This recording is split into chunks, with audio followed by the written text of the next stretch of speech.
जय हिंद। हिंदी अखबार विश्लेषण रिव्यू में आप लोगों का हार्दिक स्वागत है। अभी आप यूट्यूब चैनल पे देख रहे हैं निरंजन_दास.ऑफिशियल। आज गुरुवार 27 अक्टूबर 2022, कार्तिक शुक्ल पक्ष द्वितीय, विक्रम संवत 2079 पूर्णिया। ये संवत क्या होता है फिर कभी चर्चा करेंगे मित्रों, हमारे साथ जुड़े रहिए। वेरी गुड मॉर्निंग एवरीबॉडी, सबों का हार्दिक स्वागत है। अपनी राय अवश्य भेजें। Very good morning everybody, every aspirants, every people, very good morning, very good morning. जुड़िए हमसे। पीडीएफ के लिए वर्क हो रहा है, करंट अफेयर्स के लिए जो वीडियो मंथली है उस पर वर्क हो रहा है। बिल्कुल आपके लिए हमारी टीम समर्पित है। फ्रेंड्स मित्रों, हमारे साथ जुड़े रहिए। हिंदुस्तान अखबार से शुरू किया जाए आज। Next, very good morning everybody. क्या कुछ है करंट अफेयर्स के लिए हेडलाइंस हम लोग जो देखेंगे, जो करंट अफेयर्स के लिए फर्स्टली हेडलाइंस देखते हैं यहाँ से क्या कुछ मिल पाता है। तो जहाँ से हमें करंट अफेयर्स का कंटेंट उठाना है, जहाँ से लेना है, उनके लिए सारे चीज़ों पे एक कंसंट्रेट होके सरसरी निगाह से देखनी ज़रूरी है। कहाँ से क्या मिल पाता है हमें, उसी की ओर अग्रसर है। क्या कुछ है, ब्रेक फेल, गया कोडरमा रेलखंड के गुरपा स्टेशन के पास हादसा, 4 ट्रेनें रद्द हुई है। मतलब हादसा इतना बड़ा हुआ है फ्रेंड्स कि ट्रेनें रद्द हुई है। गया में मालगाड़ी के 53 डिब्बे बेपटरी। हम लोग लास्ट सेशन में देखा था कि कानपुर से प्रयागराज की ओर मालगाड़ी के कुछ डब्बे, तो देख रहे हैं इस समय जो वेरिएशन होती है, जो ट्रैक वेरिएशन होती है, जैसे अभी गर्मी फिर बरसात हुई, बरसात से जब हम लोग विंटर सीजन में प्रवेश लेते हैं तो जो कुछ साइंस में कुछ एक्सपेंशन कॉन्ट्रैक्शन होता है, तो उस रिगार्ड्स काफ़ी इतनी तेज़ी से टेम्परेचर फॉलिंग डाउन हुआ है, डाउनफॉल हुआ इतनी तेज़ी से कि कंसिक्वेंसेस, ये रिजल्ट्स, आउटकम आपके सामने है। ब्रेक फेल हो गया है। गया में मालगाड़ी के 53 डिब्बे बेपटरी। गया बिहार प्रदेश का साउथ दक्षिण बिहार का एक ज़िला है, हम सभी जानते हैं। मैप के थ्रू भी हम लोगों ने समझा था। गया देन नवादा, फिर गया के आसपास का ज़िला आप आ जाओ, रोहतास, नालंदा, तो ये सब आसपास का ही ज़िला है फ्रेंड्स। 18 ट्रेनों को बदले रूट से चलाया गया। 5 किलोमीटर सुनाई की हादसे की आवाज़। हादसे की जो आवाज़ हुई है वो 5 किलोमीटर तक सुनाई दिया। आशीष बंसल, DRM धन्यवाद। देखिए, कहीं पूछा नहीं जा रहा आपसे, बट जब न्यूज़ एनालिसिस है तो आप ध्यान दीजिए।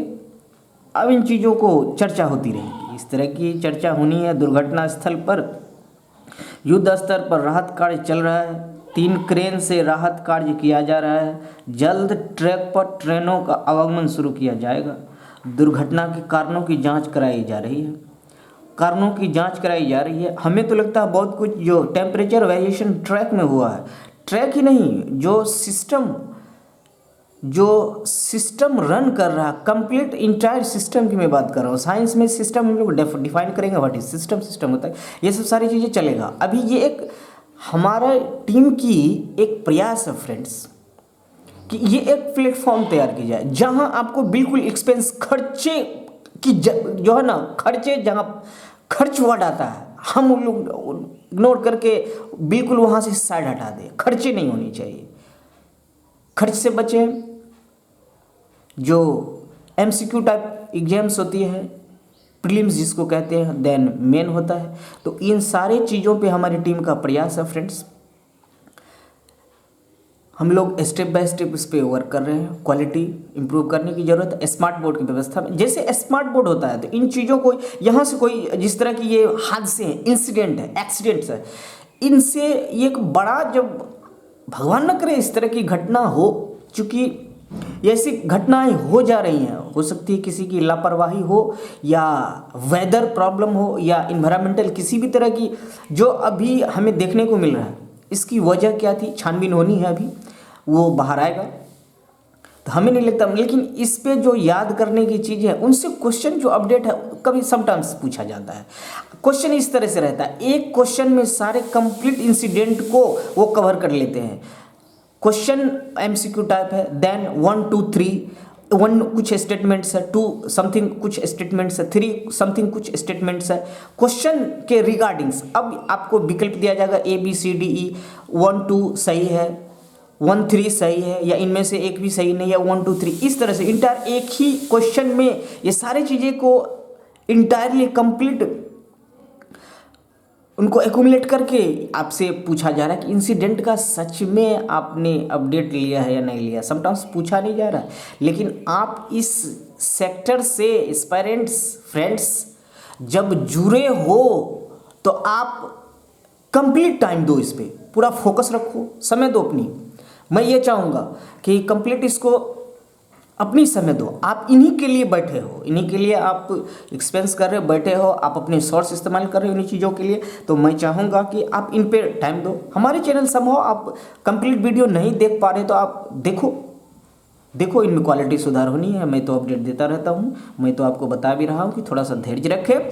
ये प्लेटफॉर्म बिल्कुल फ्यूचर के लिए एक अच्छी प्लानिंग है फ्रेंड्स, और आप लोगों से नम्र निवेदन है कि हर प्लेटफॉर्म की क्रिएशन और हर प्लेटफॉर्म की इनिशिएशन बस इसी रास्ते से चल के सक्सेस होता है। हर सक्सेस के हर स्टेप को एंजॉय करें आप, एक एक सीढ़ी को आप फील करो, हो सके तो उसे रिटन एविडेंस रखो, ताकि आगे कुछ इनको आप किन्हीं को एक्सप्लेन कर सको, किन्हीं को बता सको कि आप इस रास्ते से आगे बढ़ो। सफलता में भी सेम फुटप्रिंट्स होने चाहिए। आप कहीं सक्सेस होते हो तो आपको ये बताने चाहिए कि आप किन किन स्टेप से होके गुजरे हो, किन किन दिनों को आपने देखा है, चाहे अच्छी हो या बुरी हो, सम हो।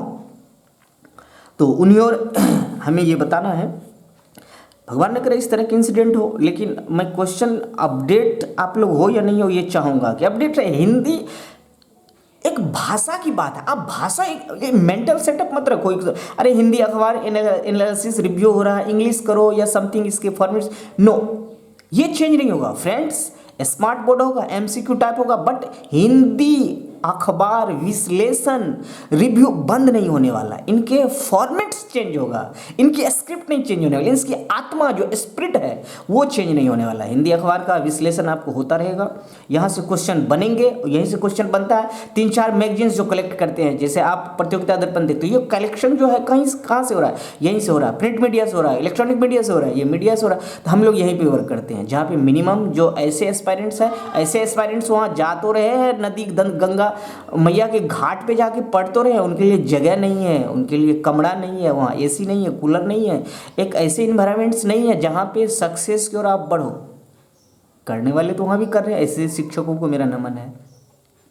उन्हीं और हमारे टीम का प्रयास है फ्रेंड्स, कोशिश करेंगे कि आप तक बेस्ट कंटेंट पहुँचे, हमारा बेस्ट एफर्ट आपके लिए हो। धीरे धीरे इंप्रूवमेंट हो रहा है फ्रेंड्स, थोड़ी सी धैर्य रखें, ये इनको होना है, ये होता रहेगा। सोनिया ने कांग्रेस की कमान खड़गे को सौंपी। 26 तारीख हम लोगों ने चर्चा भी किया था कि सौंप दी जाएगी। खड़गे बोले 50% पद युवाओं को मिलेंगे। NICC के सभी पदाधिकारियों का इस्तीफा। AICC के सभी पदाधिकारियों का इस्तीफा। बुधवार को कांग्रेस के राष्ट्रीय अध्यक्ष बनने के मल्लिकार्जुन खड़गे को पुष्प गुच्छ भेंट करते कांग्रेस नेता राहुल गांधी, साथ में पूर्व अध्यक्ष सोनिया गांधी व अन्य। नेक्स्ट क्या कुछ है, ATVM से टिकट को जल्द बहाल होंगे सहायक। ATVM से टिकट 29 तक दिल्ली के सभी स्टेशनों को पार्सल सुविधा बंद होगी। 1 अक्टूबर से 29 तक सभी स्टेशनों पर पार्सल सुविधा बंद होगी। 29 अक्टूबर तक दिल्ली के सभी स्टेशनों के लिए ट्रेनों से पार्सल सुविधाओं को बंद कर दिया गया है। त्योहार में सुरक्षा व्यवस्था को वजह बताकर नई दिल्ली, पुरानी दिल्ली, आनंद विहार, सराय रोहिल्ला जैसे स्टेशनों के लिए ट्रेनों से पार्सल भेजने की सुविधा 21 अक्टूबर से ही बंद है। पार्सल कराने वाले व्यक्तियों इससे पार्सल कराने वाले व्यक्तियों की परेशानी बढ़ गई है। हालांकि अन्य जगहों के स्टेशनों के लिए पार्सल की सुविधा बहाल है। पर्व त्यौहार का माहौल है, सुरक्षा को मद्देनजर ये स्टेप्स लिए जा रहे हैं। क्या सही है क्या गलत आपको लगता है, आप जरूर हमें अपनी राय जरूर भेजें। सहरसा स्टेशन के प्लेटफॉर्म नंबर 1 पर प्रतीक्षालय में लगे ATVM यानी automatic ticket vending machine ATVM automatic ticket vending machine से टिकट निकालने के लिए फैसिलिटेटर सहायक जल्द बहाल होंगे। समस्तीपुर मंडल के DRM आलोक अग्रवाल समस्तीपुर मंडल के DRM आलोक अग्रवाल ने कहा कि फैसिलिटेटर ATVM से अनारक्षित टिकट निकालकर यात्री को देंगे, वो बहाल होनी है, अभी ये होनी है। ये मशीन फ़िलहाल वर्किंग में नहीं है लेकिन अवेलेबल हो गया है। आप इन चीज़ों को देखिए और सुविधा लीजिए। के लिए यात्री को रेलवे स्टेशन के UTS जनरल टिकट काउंटर से स्मार्ट कार्ड लेना पड़ेगा। स्मार्ट कार्ड के जरिए यात्री ATVM से खुद भी टिकट निकाल सकेंगे। बिल्कुल DRM आलोक अग्रवाल ने बताया कि सहरसा स्टेशन पर फैसिलिटेटर की बहाली के लिए आवेदन आमंत्रित किया गया था लेकिन किसी ने आवेदन नहीं किया। फिर से बहाली की प्रक्रिया चल रही है, उम्मीद है जल्द ही फैसिलिटेटर बहाल कर दिए जाएंगे। उन्होंने कहा कि मंडल के समस्तीपुर, दरभंगा सहित अन्य 6 स्टेशनों पर सिलेटर बहाल कर दिए जाएंगे। सहायक फैसिलिटेटर स्टेशनों पर फैसिलिटेटर बहाल कर दिए जाएंगे। फैसिलिटेटर के रूप में सेवानिवृत्त रेलकर्मी, ध्यान देने की ये भी बात है, फैसिलिटेटर के तौर पे सेवानिवृत्त रेलकर्मी, उनकी पत्नी या पति या वयस्क बच्चे को बहाल किया जा सकता है। फैसिलिटेटर को कमीशन पर रखा जाएगा। दैट इज संविदा जैसा कुछ है, देखिए कॉन्ट्रैक्ट बेसिस है। अभी इस पे और भी सूचना आनी अभी है फ्रेंड्स, अपडेट में देता रहूँगा। आदेश 1 नवंबर से रजिस्ट्री शटल बंद। जमीन की खरीद बिक्री करने वाले पक्षकारों के लिए चलाई गई रजिस्ट्री शटल की सेवा बहाली नवंबर से बंद कर दी जाएगी। पक्षकारों को निबंधन कार्यालय तक सुरक्षित लाने और पहुंचाने के लिए विभाग द्वारा यह सेवा शुरू की गई थी, लेकिन लोगों की इसमें रुचि नहीं रहने के चलते विभाग के स्तर से बंद करने का निर्णय लिया गया है। बिल्कुल ये समझ सकते हैं। मधेपुरा में गोली मारकर युवक की हत्या हुई। क्राइम सीन है उदा किशनगंज क्षेत्र के सिंगारपुर गांव में घटना। बाइक सवार 3 बदमाशों ने घटना को दिया अंजाम। क्राइम सीन है, छानबीन होगी, इस पे वर्क होना है। नेक्स्ट, देव वरुणार्क 22 साल बाद अवतरित होंगे सूर्य देव। 12 राशि की सूर्य प्रतिमाएं भोजपुर जिले के देव वरुणार्क में नागर शैली में निर्मित प्राचीन सूर्य मंदिर के ध्वंसावशेष, जहां सूर्य देव की खंडित प्रतिमा का सिर बना स्थापित कराया गया है। कब बनता है अद्भुत संयोग। गांव के करीब 40 ब्राह्मण परिवार में जिस साल कोई मृत्यु नहीं होती है और छठ के समय किसी के घर में बच्चा नहीं होता है, यानी किसी तरह का अमंगल या छूतिका नहीं होने पर ही ऐसा अद्भुत संयोग बनता है। इसके पूर्व 1999 में ऐसा संयोग बना था। 76 वर्षीय रिटायर्ड शिक्षक सुदेश कुमार लाल बताते हैं कि उनके होश में यह चौथी बार संयोग बना है। 1972 में भी उनकी पहल पर गांव के अधिकृत ब्राह्मण परिवारों ने भगवान सूर्य का प्रकाट्य कराया था। भोजपुर के तरारी में राजा समुद्रगुप्त के बसाए प्राचीन गांव, फ्रेंड्स ध्यान देने की बात है, यहाँ राजा समुद्रगुप्त के बसाए प्राचीन गांव देव वरुणार्क में इस साल छठ पर्व पर अद्भुत संयोग बना है। यहाँ स्थापित सूर्य मंदिर में 22 साल बाद भगवान भास्कर अवतरित होंगे। तह खाने से कार्तिक मास की षष्ठी तिथि को सूर्य की मुख्य पाषाण प्रतिमा निकाल नवनिर्मित सूर्य मंदिर में स्थापित होंगी। प्रतिमा को एक थान मलमल का वस्त्र धारण कराया जाएगा। सारथी वरुण और 7 घोड़ों से युक्त रथारुद्र दिव्य और पावन विग्रह अत्यंत दर्शनीय और मनोहारी होगी। सारथी कौन है फ्रेंड्स, ध्यान देने की बात। वर्ष 1999 के बाद पहली बार लोग इस दुर्लभ पल का साक्षी बनने को बेताब है। छठ पर व्रतियों व श्रद्धालुओं की दर्शन की अभिलाषा पूरी होंगी। रूस यूक्रेन पर परमाणु हमलों के इस्तेमाल से बचे, राजनाथ। अभी हमारे देश के प्रधानमंत्री का भी कुछ इसी तरह का वक्तव्य आया था, हम लोगों ने चर्चा किया था। रक्षा मंत्री राजनाथ सिंह ने, रूस के रक्षा मंत्री राजनाथ सिंह, इनका संसदीय क्षेत्र हम लोग जानते हैं लखनऊ है, रक्षा मंत्री हैं। हम लोगों ने ये भी चर्चा किया था ये भारतवर्ष के कितनेवें नंबर के रक्षा मंत्री हैं। रक्षा मंत्री राजनाथ सिंह ने रूस के रक्षा मंत्री से यूक्रेन की ताज़ा स्थिति को लेकर टेलीफोन पर बात की। इस दौरान उन्होंने कहा किसी भी पक्ष के परमाणु विकल्प का इस्तेमाल नहीं करना चाहिए, मतलब हालात विकट होती जा रही है। फ़ोन पे जब इस तरह की सलाह दी जाए तो समझ में आता है नेचुरली कि हालात क्या है। रक्षा मंत्रालय के बयान के अनुसार राजनाथ ने बुधवार को रूस के रक्षा मंत्री सर्गेई शोइगु के अनुरोध पर टेलीफोन पर बातचीत की। दोनों मंत्रियों ने द्विपक्षीय रक्षा मंत्री अनुरोध पर टेलीफोन पर बातचीत की। दोनों मंत्रियों ने द्विपक्षीय रक्षा सहयोग के साथ यूक्रेन में बिगड़ती स्थिति पर चर्चा की। शोइगु ने यूक्रेन के हालात के बारे में जानकारी दी, जिसमें डर्टी बम के उपयोग की चिंताओं से भी अवगत कराया गया। मतलब सारी चीज़ें जो सीक्रेट है इन लोगों को पहले जानकारी होती है फ्रेंड्स, बहुत सारे एजेंसियां वर्क करती हैं। राजनाथ ने कहा संघर्ष के समाधान के लिए वार्ता और कूटनीति के मार्ग पर आगे बढ़ाने की जरूरत है। परमाणु हमले जैसे विकल्प मानवता के मूल सिद्धांतों के खिलाफ है। यूक्रेन के कथित डर्टी बम को लेकर उकसाने का आरोप लगाते हुए हाल में रूसी रक्षा मंत्री ने अमेरिका, फ्रांस, ब्रिटेन के रक्षा मंत्रियों से बात की है। हालांकि इन देशों ने रूस के इस दावे को खारिज किया है। इस सिलसिले में शोइगु ने भारत से भी बात की। मैं तो हमेशा कहता हूँ इन सारी चीज़ों का आप क्रॉस चेक जरूर करें, कई स्तर पे क्रॉस चेक करें, एक ही लेवल पे इसे ना जांचें। क्या र्यूमर है, क्या ट्रूथ है, इनको समझना बहुत ज़्यादा ज़रूरी है फ्रेंड्स।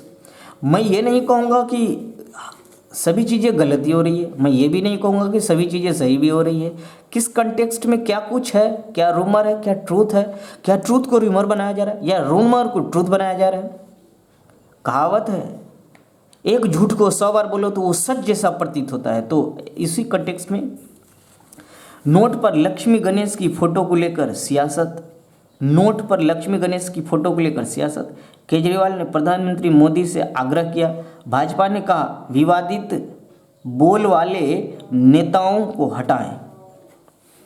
केजरीवाल ने कहा आम आदमी पार्टी के संयोजक और दिल्ली के मुख्यमंत्री अरविंद केजरीवाल ने बुधवार को प्रधानमंत्री से भारतीय मुद्रा पर एक तरफ महात्मा गांधी, दूसरी तरफ लक्ष्मी गणेश की तस्वीर छापने का आग्रह किया। इसे लेकर भाजपा कांग्रेस ने आप पर निशाना साधा, जिसके बाद सियासत शुरू हो गई।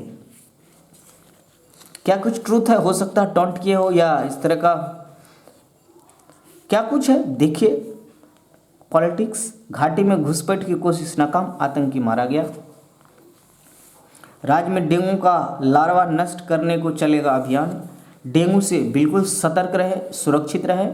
खुशहाली के साथ पर्व त्योहार का समय है मित्रों, बिल्कुल खुशहाली के साथ मनाएं, एक दूसरे की भावनाओं का सम्मान करते हुए। स्वास्थ्य, नगर विकास, कृषि विभाग व वन एवं पर्यावरण विभाग को जिम्मा। फॉगिंग के नतीजे प्रभावकारी नहीं होने पर लिया गया निर्णय।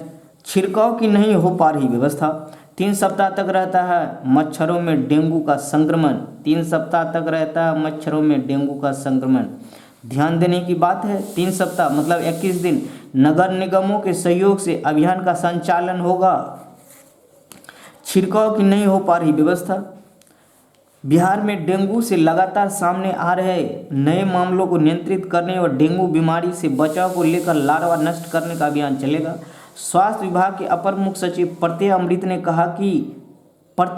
कहा कि जिस मच्छर से डेंगू होता है उसके लार्वा को नष्ट करने के लिए नगर विकास विभाग के साथ समन्वय कर अभियान चलाने का निर्देश दिया है। इसके तहत विभिन्न जिलों के नगर निगमों के सहयोग से डेंगू रोधी अभियान का संचालन किया जाएगा। आधिकारिक सूत्रों ने बताया कि स्वास्थ्य विभाग ने अभियान के संचालन को लेकर नगर विकास विभाग से आवश्यक कार्रवाई किए जाने का अनुरोध भी किया है। गौरतलब है कि पूर्व में सचिव बिहार आमिर सुहावनी की अध्यक्षता में हुई विभिन्न विभागों की बैठक में भी समन्वय बनाकर डेंगू नियंत्रण को लेकर कार्रवाई किए जाने के निर्देश दिए गए थे। इनमें स्वास्थ्य विभाग, नगर विकास विभाग, कृषि विभाग, स्वास्थ्य विभाग, नगर विकास विभाग 2, कृषि विभाग 3, वन एवं पर्यावरण विभाग 4, समन्वय, इन चारों विभागों को समन्वय बनाने के निर्देश दिए गए थे। नगर निगम क्षेत्रों में डेंगू रोधी दवा टेमीफास का होगा छिड़काव।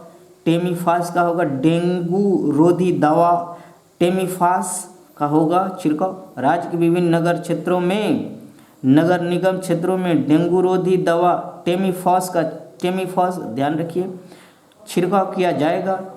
एडिस प्रजाति के मच्छर डेंगू वायरस के संक्रमण से फैलता है। देखिए ऐसा क्वेश्चन फ्रिक्वेंटली पूछा जाता है कि डेंगू जो होता है किस मच्छर, एडिस प्रजाति के मच्छर के काटने से होता है। ये कैरियर है, इस काटने से हो ही नहीं जाता है, ये कैरी करता है एक जगह से दूसरे जगह, बीमारी यहाँ से लेकर चला जाता है।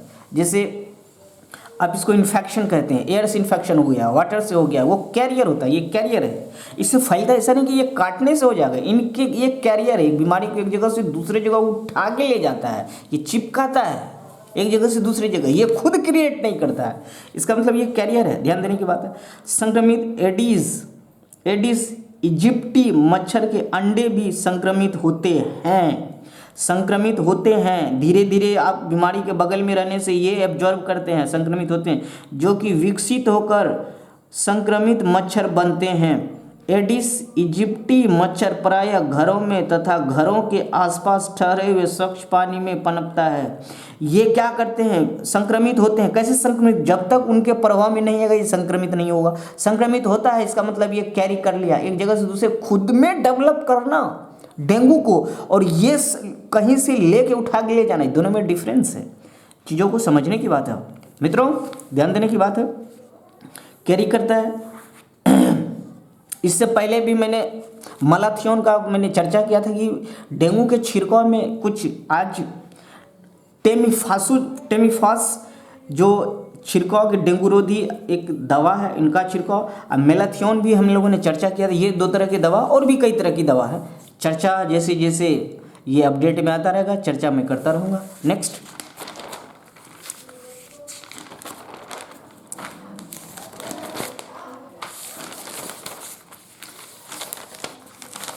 संपादकीय हिंदुस्तान, सरकारी नौकरियों का इंतजार भारी। 3 वर्ष की आयु तक यदि किसी देश में अनगिनत युवा बेरोजगार रहते हैं तो अर्थव्यवस्था को वैसी गतिशीलता या तेजी नहीं मिल पाती जैसी उसको मिलनी चाहिए। विवेक कौल, आर्थिक विशेषज्ञ लेखक। पिछले सप्ताह उत्तर प्रदेश प्रारंभिक पात्रता परीक्षक UPPET के लिए यात्रा करने वाले युवाओं की तस्वीरें और वीडियो वायरल हुए थे। ऐसा अनुमान है कि लगभग 38 लाख उम्मीदवारों ने इस परीक्षा के लिए पंजीकरण कराया था। 38 लाख बहुत भारी संख्या है। 38 लाख उम्मीदवारों ने इस परीक्षा के लिए पंजीकरण कराया था, जिसमें से कुछ सचमुच अपने परीक्षा केंद्रों तक पहुंचने के लिए जान की बाजी लगाकर ट्रेन से सफ़र कर रहे थे। रेलवे स्टेशन खचाखच भरे थे। यूपीपीईटी की परीक्षा की बात हो रही है फ्रेंड्स।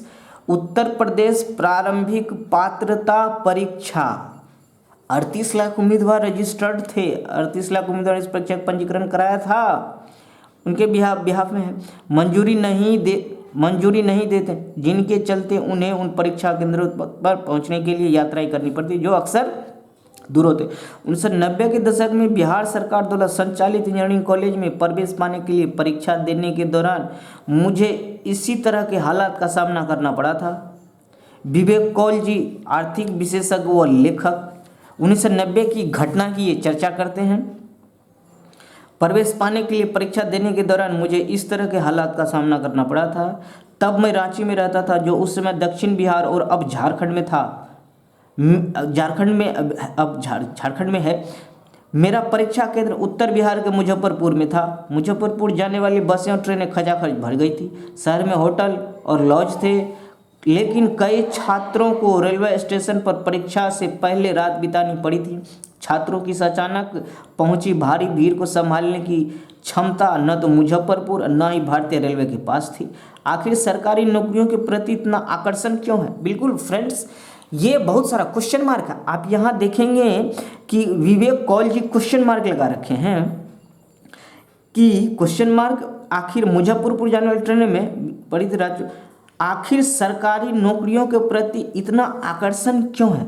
फ्रेंड्स, इस ओर में जब आकर्षण की बात है, इसका मतलब आप सरकारी नौकरियों की जहाँ तक उनकी पैटर्न, उनकी फॉर्मेट, आप नौकरी को समझ नहीं रहे हो। उनके सैलरी पैटर्न को समझो, आप वर्क को समझो।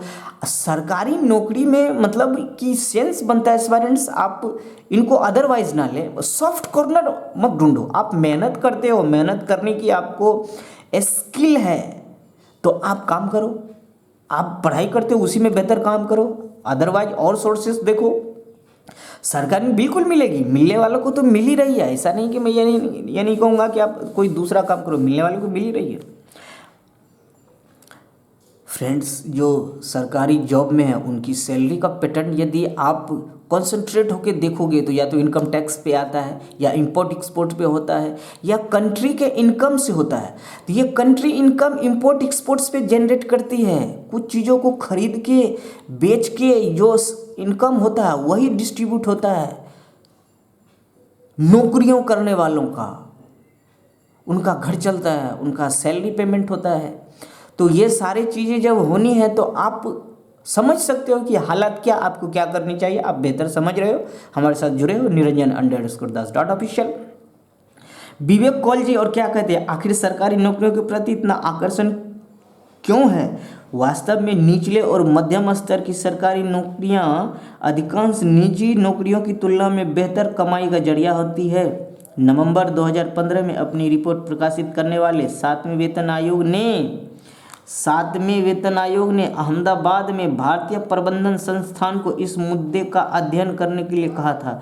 संस्थान की रिपोर्ट में एक अध्ययन के हवाले से कहा गया था कि एक सामान्य सहायक, जो सरकार में सबसे कम रैंक वाला कर्मचारी होता है, का कुल वेतन भत्ता 22,579 रुपये, जो निजी क्षेत्र के उपक्रमों के एक सामान्य सहायक के वेतन से दुगुनी है। निजी क्षेत्र में इसी रैंक के कर्मचारी 8,000 से 95 रुपये तक पाते हैं। यह परिदृश्य साफ तौर पर नहीं बदल रहा है। इसके अलावा एक सरकारी नौकरी पक्की नौकरी की सुरक्षा के साथ, विवेक कौल जी, मैं इन चीज़ों से तो अवगत हूँ। सैलरी इनिशियली स्टार्ट तो होती है, लेकिन निजी क्षेत्र में सैलरी इंक्रीमेंट जितनी तेज़ी से होती है उतनी तेज़ी से ये गवर्नमेंट सेक्टर में, चाहे स्टेट का हो या सेंटर का हो, नहीं होती है।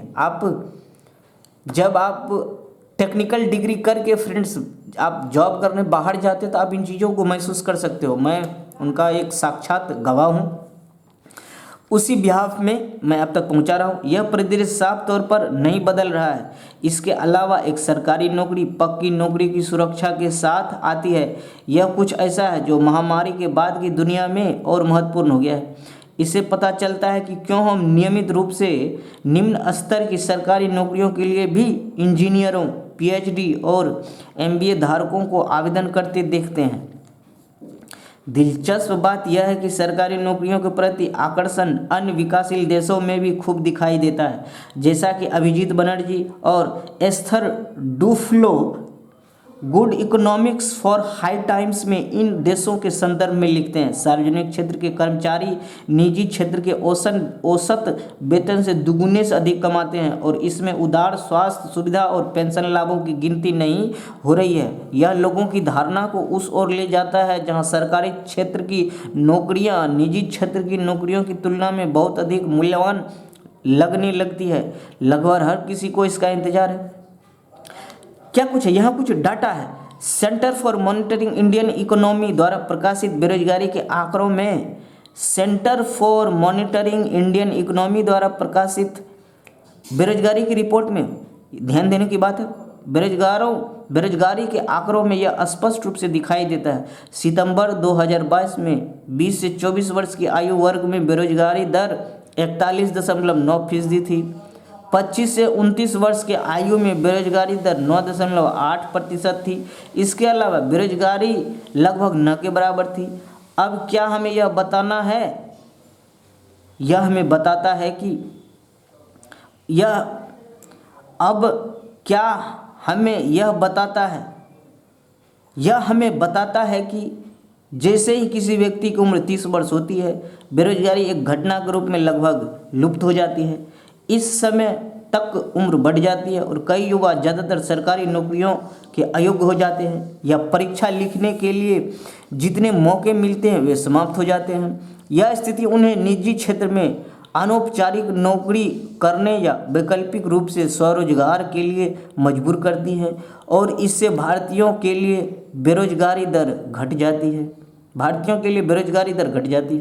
एक अर्थशास्त्री ने इसके लिए समाधान बताया कि सरकारी नौकरियों में वेतन की कटौती की जाए और सरकारी वेतन को असंगठित निजी क्षेत्र के अनुरूप लाया जाए, लेकिन यह व्यवहारिक नहीं है। जैसा कि बनर्जी और डुफ्लो बताते हैं, कई विकासशील देशों में श्रम बाजार में यह द्वंद्व विशेषता है।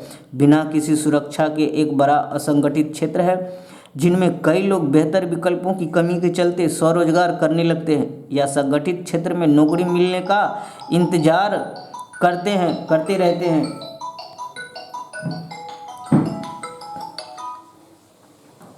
हैं। Sorry for this disturbance. गतिविधि अर्थव्यवस्था को आगे बढ़ाती है। अतः 30 वर्ष की आयु तक पहुंचने तक कई युवा जब बेरोजगार रहते हैं तो अर्थव्यवस्था को वैसी गतिशीलता या तेजी नहीं मिल पाती जैसी उसे मिलनी चाहिए। अंत में यहाँ कम खपत का तात्पर्य भारतीय अर्थव्यवस्था में वस्तुओं और सेवाओं की कम मांग से है। इसका मतलब है कि क्या व्यवसायियों को अपनी क्षमता का विस्तार करने की जरूरत है। रिजर्व बैंक के आंकड़े बताते हैं भारत में विनिर्माण कंपनियों एक दशक से अपनी क्षमता का 3/4 से कम उपयोग कर रही हैं। ऐसे में निजी क्षेत्रों में कम नौकरियों का सृजन हो रहा है, इसलिए बेरोजगारी है। बेरोजगारी का विवेक कौल जी जिन बिंदुओं का चर्चा करते हैं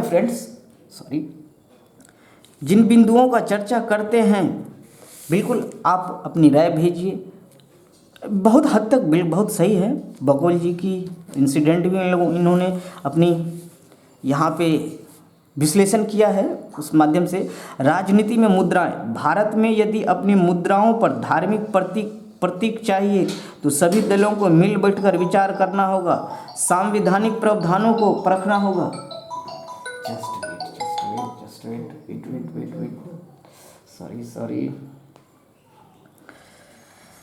सॉरी फ्रेंड्स।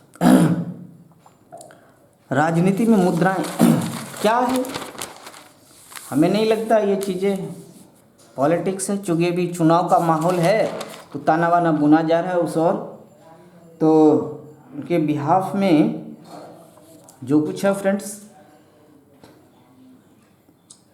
मैं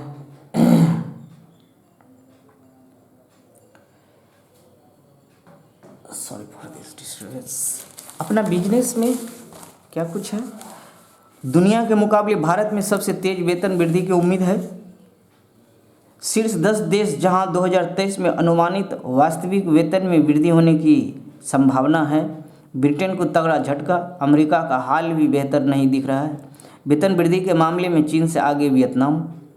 श्रीलंका श्रमिकों के लिए कठिन वर्ष होने की आशंका। तगड़ा झटका, ब्रिटेन को तगड़ा झटका। रिपोर्ट में कहा गया कि 2000 में सर्वेक्षण शुरू होने के बाद से ब्रिटेन के कर्मचारियों को वेतन वृद्धि के मामले में इस साल सबसे बड़ा झटका लगने वाला है। वहाँ 3.5% औसत नाममात्र वेतन वृद्धि के बावजूद 9.1% औसत मुद्रास्फीति के कारण वास्तविक रूप से वेतन वृद्धि 5 से माइनस घटा 5.6 रह सकती है। साथ ही अगले साल भी 4% गिरावट की आशंका है। वेतन वृद्धि और ये घटा का चिन्ह है फ्रेंड्स। क्या कुछ है? ITR कंपनियों के लिए समय सीमा बढ़ाई, बीमा सलाहकार समिति का गठन, ECIC का दायरा बढ़ाने की हो रही तैयारी, इस साल के अंत तक देश के सभी जिलों में सेवाएं देने का लक्ष्य। 4 से 43 जिलों में वर्तमान में ESIC योजना की पूर्ण सुविधा है। 148 जिलों में अभी इसकी योजना का लाभ नहीं मिलता। क्या है ESIC? क्या है इस योजना का लाभ? इसके तहत ESIC मित्रों, इसके तहत शामिल कामगारों और उसके आश्रितों के लिए पूर्ण चिकित्सा देखभाल के अलावा जो कि बीमा योग्य रोजगार के पहले दिन के स्वीकार्य हैं, बीमित व्यक्ति बीमारी, अस्थायी या अस्थायी अक्षमता आदि के कारण शारीरिक संकट के समय में विभिन्न प्रकार के नकद लाभों के हकदार हैं। कर्मचारी राज्य बीमा निगम ESIC अपनी योजनाओं का दायरा बढ़ाने की तैयारी में है। निगम ने इस साल के अंत तक देश के सभी 744 जिलों में अपनी सेवाएं उपलब्ध कराने का लक्ष्य रखा है। ESIC का दायरा बढ़ाने से देश में सस्ती और बेहतर स्वास्थ्य सेवाओं तक अधिक से अधिक आबादी के लिए आसान हो सकती है। अर्थव्यवस्था में सुधार के साथ रोजगार के मोर्चे पर तेजी से पेंशन फंड नियामक PFRDA से सितंबर 2017 से अगस्त 2022 के बीच 5.81 करोड़ नए अंशधारक जुड़े हैं। इस अंशधारकों को बीमा के जरिए स्वास्थ्य और आर्थिक सुरक्षा उपलब्ध कराने की जिम्मेदारी ESIC की होती है। योजनाएं आपके वेतन से कटती है छोटी राशि। ESIC में कर्मचारी और नियोक्ता दोनों का अंशदान होता है। योगदान राशि में समय समय पर बदलाव होता रहता है। मौजूदा समय में कर्मचारी के वेतन से 0.75% योगदान ESIC में होता है और नियोक्ता की ओर से 3.25% योगदान किया जाता है। मतलब कर्मचारी का कितना अंशदान है और नियोक्ता की ओर से कितना अंशदान है। नियोक्ता आप जिस फर्म के लिए काम कर रहे हो उनका योगदान और इनका योगदान आप देख सकते हैं, कुल मिला के 4% होती है। ऊर्जा भंडारण स्मार्ट ग्रिड में निवेश 66% तक बढ़ा है। बेहतर रिटर्न के लिए LIC रणनीति बदलेगी। सिटी के 1000 रुपये का लक्ष्य निर्धारित किया। सिटी ने 1000 रुपये का टाटा पावर ने ऑफ ग्रिड और समाधान पेश किए। टाटा पावर सोलर सिस्टम ने बुधवार को पश्चिम बंगाल, बिहार, झारखंड में किफ़ायती सौर ऑफ ग्रिड समाधान पेश करने की घोषणा की। Tata power solar system limited Tata power renewable energy limited की पूर्ण स्वामित्व वाली अनुषंगी कंपनी है। कंपनी ने बयान में कहा है कि ऑफ ग्रिड समाधान उच्च कुशल सौर मॉड्यूल, इन्वर्टर और बैटरी का संयोजन मुहैया कराते हैं। इस 5 साल की वारंटी के साथ 1 से 10 किलोवाट तक के 11 संस्करणों में उपलब्ध है। न करोड़ की बोली निर्यातकों को महिलाएं वरिष्ठ नेतृत्व की भूमिका में अब भी बेहतर है। कार्यस्थलों को लेकर अध्ययन में किया गया दावा। लैंगिक समानता के साथ कामकाज का माहौल भी है वजह। काम से अधिक वेतन की मांग करती हैं महिलाएं। वरिष्ठ नेतृत्वकर्ता महिलाओं की स्थिति 48% आगे बढ़ने का अवसर तलाशती हैं। 22% प्रबंधन का समर्थन करती हैं। 20% कार्यस्थल पर लचीलापन चाहती हैं। 18% संस्थान के प्रति प्रतिबद्धता जताती है। 17% का कहना संस्थान उनके लिए बेहतर करेगा। आंकड़े 2022-2021 के हैं जो अध्ययन के मुताबिक हैं। TGC भर्ती के लिए 1 नवंबर से करें आवेदन। TGC भारतीय सेना ने तकनीकी स्नातक कार्यक्रम TGC जुलाई 2023 के माध्यम से भर्ती के लिए एक सूचना जारी कर दी है। इसके अनुसार भारतीय सेना TGC 137 के लिए पंजीकरण 1 नवंबर से शुरू होकर 30 नवंबर तक जारी रहेगा। वेबसाइट आप देख सकते हैं joinindianarmy.nic.nic पर जाकर आवेदन करें। स्पोर्ट्स भारत की निगाह लगातार दूसरी जीत पर। अभी ये सब चलेगा फ्रेंड्स, ये सब चलेगा। बहुत ज़्यादा हमें लगता है कि एक मैच जीतने से आप इतने उत्साहित हो कि कुछ और आगे गड़बड़ न करें, मैं ये नहीं चाहूँगा। हमारी टीम की शुभकामनाएं। आपने जीता, अच्छा खेला, अच्छा खेलोगे तो जीतोगे, डेफिनेटली जीतोगे। आयरलैंड ने फिर इंग्लैंड को दी शिकस्त, इंग्लैंड को दी शिकस्त। नीलामी की मेजबानी के दावेदारों में इस्तांबुल भी। हॉकी, भारत ने ऑस्ट्रेलिया को 5-5 की बराबरी पर रोका। मलेशिया जोहोर बाहरू, मलेशिया भारतीय जूनियर पुरुष हॉकी टीम ने सुल्तान जोहोर बाहरू कप में बुधवार को ऑस्ट्रेलिया को 5-5 से ड्रॉ पर रोककर राउंड रोबिन लीग तालिका में दूसरे स्थान पर कब्जा कर लिया। भारतीय टीम शुक्रवार को ब्रिटेन से खेलेगी, शुक्रवार को ब्रिटेन से खेलेगी। नेक्स्ट, मेसी और एम्बापे के डबल से पीएसजी प्री क्वार्टर फाइनल में। पेरिस सेंट जर्मेन ने टूर्नामेंट में ग्रुप जी में मकाबी हैफा पर 7-2 से बड़ी जीत दर्ज की। टीम की बेनफिका के साथ सीरीज 2 में रहना तय। बेनफिका के साथ सीरीज 2 में रहना तय। 6 सबसे ज़्यादा गोल टूर्नामेंट में 5 मैच में कर चुके पीएसजी के एम्बापे 5 गोल करके संयुक्त रूप से दूसरे स्थान पर है। 6 टीमों के फुटबॉलर। मेसी ने तोड़ा रोनाल्डो का रिकॉर्ड। पर्थ में मंगलवार को मैच के दौरान गोल करने पर एक दूसरे को बधाई देते लियोनेल मेसी दाएं और एम्बापे। अब डिटेल आपके सामने है। नेक्स्ट, देश विदेश।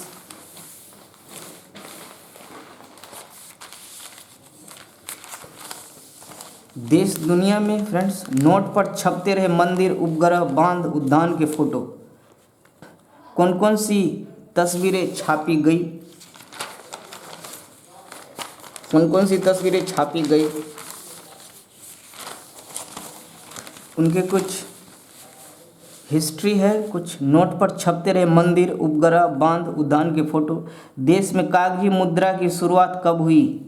आरबीआई के पहले नोट पर किसकी तस्वीर थी? आज़ादी के बाद पहला नोट कब छपा? महात्मा गांधी की फ़ोटो कब छपी? आरबीआई ने नोट पर पहली बार महात्मा गांधी की फ़ोटो उनके जन्म शताब्दी वर्ष 1969 में छापी थी। वह फ़ोटो जन्म शती स्मारक डिजाइन की गई थी और उस फोटो में पीछे सेवाग्राम आश्रम भी था।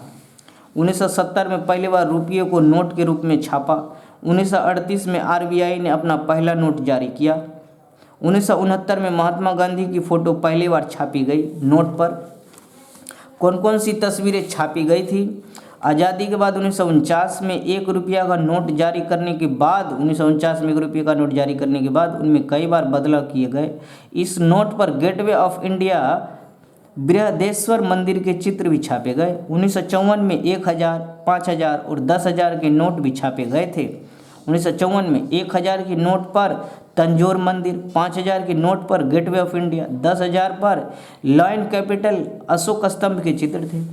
2 के नोट पर आर्यभट्ट उपग्रह, 5 के नोट पर कृषि यंत्रीकरण, 10 के नोट पर मोर, 20 के नोट पर रथ का पहिया और शालीमार बाग, 100 के नोट पर छपा हीराकुंड बांध का चित्र। तस्वीर छापने के लिए यह है नियम। आरबीआई एक्ट 1934 के सेक्शन 25 के तहत केंद्रीय बैंक और केंद्र सरकार मिलकर नोट और उस पर तस्वीर छापने का फैसला करते हैं। इसमें कोई बदलाव करना है तो सभी करना हो तो भी दोनों का संयुक्त पैनल ही इस पर फैसला करता है। कोई एक नहीं, ना ही सरकार ना ही आरबीआई, दोनों की संयुक्त पैनल ही इस पर वर्क करती है। आरबीआई एक्ट 1934 के सेक्शन 25 के तहत ध्यान देने की बात है। आरबीआई एक्ट 1934 के सेक्शन 25 के तहत मित्रों इस पर ध्यान देने की बात है। दिल्ली के मुख्यमंत्री अरविंद केजरीवाल द्वारा भारतीय मुद्रा रुपये पर महात्मा गांधी के साथ भगवान गणेश और लक्ष्मी की फोटो छापने की पैरवी को लेकर बहस छिड़ गई है। वहीं देश में पहले से ये अलग अलग मूल्य के नोट पर मंदिर ही नहीं, उपग्रह, बांध, उद्यान तक के फोटो छापते रहे हैं। जानिए नोट पर फोटो के इतिहास के बारे में। शुरुआत कब हुई? देश में कागजी मुद्रा की शुरुआत कब हुई? भारत में कागजी मुद्रा की शुरुआत 1770 में हुई थी, जब पहली बार बैंक ऑफ हिंदुस्तान ने 1770 में, ध्यान देने की बात है, बैंक ऑफ हिंदुस्तान ने रुपये को नोट के रूप में छापा। तब ये नोट कलकत्ता में छापे गए थे। ब्रिटिश राज में पहली बार नोट 1917 में छापे गए थे। 1928 में नासिक में नोट छापने की अनुमति दी। आरबीआई ने पहले नोट पर किसका तस्वीर था? भारतीय रिजर्व बैंक की स्थापना 1 अप्रैल 1935 को हुई थी। स्थापना के करीब 3 साल बाद जनवरी 1938 में आरबीआई ने पहली बार 5 रुपये की नोट जारी की थी। पहली बार 1938 में, ध्यान देने की बात है। इस नोट पर किंग जॉर्ज छठा की फोटो छपी थी। आज़ादी के बाद पहला नोट कब छपा? आज़ादी के बाद देश में सबसे पहले 1 रुपये का नोट छापा गया था। इस नोट पर भारतीय मुद्रा के रूप में 12 अगस्त 1949 को जारी किया गया। इस नोट पर अशोक स्तंभ का चित्र प्रकाशित किया गया था। बाकी कंटेंट्स आपके सामने है फ्रेंड्स। बहुत वीवीआई कंटेंट है, इसको ध्यान में रखना है, इसको रखना भी चाहिए। जान जोखिम में डालकर मनोरंजन करते हैं, ये हालत है यहाँ। पार्टी अध्यक्ष का पद संभालते हैं, एजेंडा साफ किया, कहा उदयपुर नव संकल्प के साथ आगे बढ़ेगी पार्टी। कांग्रेस में 50% पद युवाओं को, खड़गे नफरत तक चक्र तोड़ेंगे। तो क्या कुछ है यहाँ आप देखिए। ब्रिटेन में नई आर्थिक योजनाओं की घोषणा टली। नई आर्थिक योजनाओं की घोषणा टली, इसका मतलब क्या कुछ होना है? पॉलिटिक्स एंट्री हो रहा है। बेहतर फैसले ही अभी ब्रिटेन की मंदी से इन्हें बाहर निकालेगी। बेहतर फैसले होनी है। देशमुख जमानत के लिए हाईकोर्ट पहुंचे। देशमुख, परमाणु हमला रूस की भारी भूल होगी। डर्टी बम परमाणु बम जैसा घातक नहीं। क्या है परमाणु हथियार? डर्टी बम परमाणु हथियार की श्रेणी में नहीं आता। एक डर्टी बम से विस्फोट पारंपरिक विस्फोट के जरिए होता है, जबकि परमाणु हथियार से विस्फोट एक परमाणु प्रक्रिया से होती है। द्वितीय विश्व युद्ध में अमेरिका ने जापान पर परमाणु बम गिराया था। कभी नहीं हुआ हमला, कभी हमला नहीं हुआ, ऐसे काम करता है डर्टी बम। रेडिएशन का खतरा कितना होता है? टेक्सास राज्य स्वास्थ्य सेवा विभाग के मुताबिक एक डर्टी बम से पैदा होने वाला विकिरण डेंटल एक्सरे के दौरान पैदा होने वाले विकिरण के बराबर है। एक डर्टी बम से मरने वालों की संख्या और नुकसान कई कारणों पर निर्भर करते हैं। एक महत्वपूर्ण कारक उपयोग किए जाने वाले पारंपरिक विस्फोटकों की मात्रा और उनका प्रकार